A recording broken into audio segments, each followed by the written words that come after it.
welcome back to my house. My name is Sage, for those of you who don't know me, and I do organizing and cooking videos every week. In today's video, I wanted to share with you the importance of purging.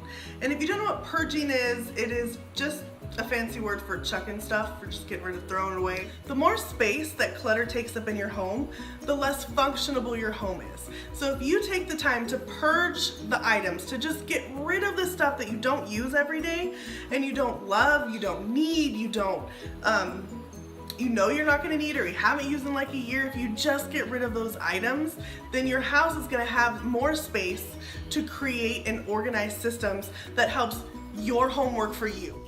Do you guys remember when we went to the ranch to organize the pantry, and first we had to take out all of this stuff before we could even begin to set up a system to organize the stuff that she wanted in her pantry?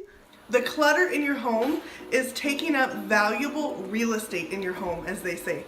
And it's just creating stress and anxiety. Studies actually have been done on people who live in a more cluttered home versus people who live in a less cluttered home.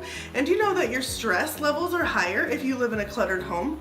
So there's a whole other reason not to be stressed out, right? Whole other reason to get rid of your clutter. Because, I mean, who wants to be more stressed out? You know what I'm saying? And so if you take the time to purge, it's gonna make you feel better. It's okay to let go of things that you don't use every day.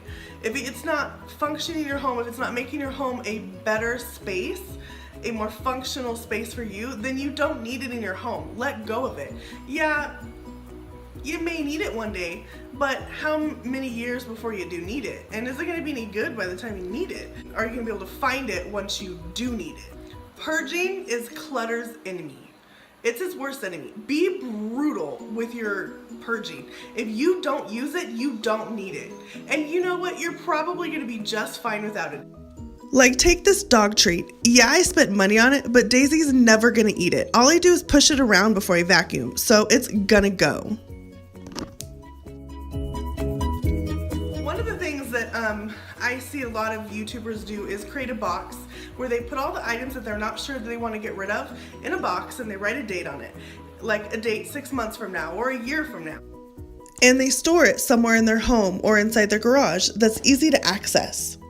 And if they haven't used the items in that box by that time, then they just chuck it, or they donate it, or, you know, just get rid of those items. Because if you're not using them, that process makes it a little bit easier to get rid of items that you are attached to, or you're not sure if you're gonna need later on. How do I get started with purging? Well, it's pretty simple. You just start throwing stuff away, honey. It's just chuck.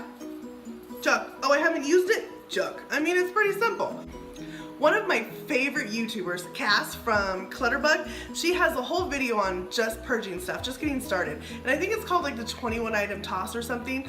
And it's helpful. I mean, it helped me before if I wanted to start getting rid of stuff. I just took a trash bag and walked around my house and just started chucking stuff that I didn't need. Get rid of things that don't really belong, like this is a part of a razor that we don't have anymore, it can go. Or get rid of duplicates if you have them. You don't really need 2 of everything. Like, I already have one, so we can just get rid of the other. We don't need it. And it doesn't have to be 21 items, it could be 5 items, it could be 10 items, it could be 7 items, whatever number that you randomly pick. Maybe it's your lucky number, I don't know. Just pick a number and go into a room and try to find 10 things in that room. Say my lucky number's 10. Okay, I'm gonna find 10 items in this room that I don't need, that I will be just fine living without, and go into every room and do that, and you're gonna see and feel so much better, because it's gonna be a little bit less cluttered, and less clutter always feels better. Always feels better. Well, I hope you found this video helpful and maybe even a little bit inspirational to go and make your home a better functioning home for you tomorrow. If you like this video, please give it a thumbs up. And if you want to see more of my videos, please hit that subscribe button. And would you do a girl a favor and hit that share button? I'm trying to get noticed out there as a new YouTuber, and if you share my videos, then more people have the opportunity to see what I'm trying to say. Well, thanks for stopping by my house. I'll see you next time.